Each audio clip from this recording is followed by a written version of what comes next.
राधे राधे दोस्तों। जिंदगी में एक बात हमेशा याद रखना, हारने वाला वही होता है जो कोशिश करना छोड़ देता है।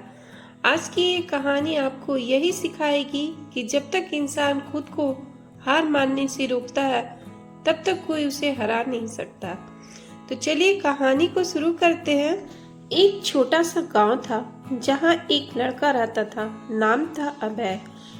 बचपन से ही उसका सपना था कि वह एक बड़ा अधिकारी बने और अपने माँ बाप का नाम रोशन करे। लेकिन घर की आर्थिक स्थिति बहुत खराब थी। पिता किसान थे और दिन रात मेहनत करके बाद भी मुश्किलों से 2 वक्त की रोटी जुटा पाते थे। अभय पढ़ाई में अच्छा था, लेकिन जब 12वीं के बाद कॉलेज की फीस भरने की बात आई तो पिता के पास पैसे नहीं थे। उन्होंने कहा, बेटा जितना कर सके उतना हमने किया, अब भगवान पर भरोसा रखो। यह सुनकर अभय की आंखों में आंसू आ गए, लेकिन उसने हार नहीं मानी। वह गांव के बच्चों को ट्यूशन पढ़ाने लगा।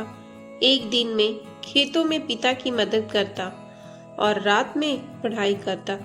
वक्त धीरे धीरे बीतता गया। उसने 3 साल तक यही संघर्ष किया और आखिरकार उसे सरकारी नौकरी की परीक्षा में बैठने का मौका मिला। लेकिन पहली बार में वह असफल हो गया। लोग कहने लगे, अरे गांव का लड़का क्या अफसर बनेगा, ये सब शहर वालों का काम है। अभय ने उस सब की बातें सुनी, लेकिन मन ही मन में बोला, अगर रास्ता आसान होता तो सब मंजिल पा लेते। वह फिर से तैयारी में जुट गया।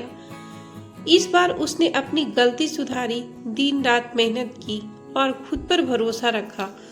दूसरी बार भी वह कुछ अंकों से चूक गया। माँ ने देखा कि वह टूट चुका है। उन्होंने उसके सिर पर हाथ रखकर कहा, बेटा याद रखो, भगवान उसी को बार बार आजमाता है जिसके भीतर कुछ बड़ा करने का ताकत होती है। ये शब्द अभय के दिल में उतर गए। उसने आखिरी बार परीक्षा देने की ठान ली। इस बार उसने ना किसी से बात की, ना किसी से शिकायत, बस पूरी निष्ठा से मेहनत की। 6 महीने बाद जब परिणाम आया तो गांव की चौपाल में डाकिया चिट्ठी लेकर आया। अभय ने लिफाफा खोला तो आंखों में आंसू बह निकले।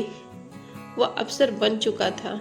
वही लोग जो कभी कहते थे कि ये नहीं कर पाएगा, आज उसकी सफलता पर गर्व कर रहे थे। अभय ने उस दिन अपने पिता के पैर छुए और बोला, अगर मैंने हार मान ली होती तो आज के ये दिन कभी नहीं आता।